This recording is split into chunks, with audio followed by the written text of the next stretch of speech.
केलंच. हो.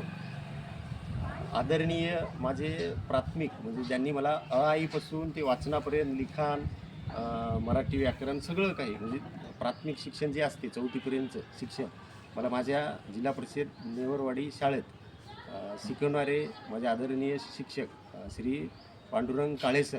आज योगायोगानं आमच्या गावात मी आलतो, सर पण भेटले. सरचं वय जवळपास 73 आहे आता, तरीही सर ॲक्टिव्ह असल्यामुळं एकदम निरोगी आहेत. रिटायरनंतर मी सरांना विचारलं की सर तुम्हाला काय आजार आहे का? सर म्हणले कुठलाही आजार नाही. त्याचं गुपित म्हणजे ते आजही शेतात जातात आणि आपले जे काही मित्रमंडळ आहेत आमच्या गावात बरेचसे आमच्या सरांचे मित्र, आमच्या शेजारचंच गाव येळेगाव आहे सरचं, त्यामुळं सरांना इथं यायलासुद्धा आवडते.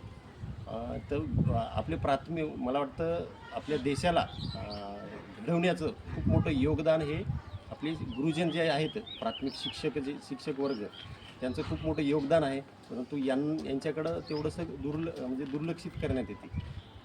परंतु विद्यार्थ्याच्या मनात त्यांच्याबद्दल आदर नक्कीच असतो. आज सर मला भेटले, खूप आनंद झाला. सर दुसरी गोष्ट म्हणली की बुवा मी तुला फेसबुकवर बरेचदा बघतो आणि खूप छान वाटतं बघून की माझा विद्यार्थी आहे, त्या गोष्टीचा अभिमान आहे.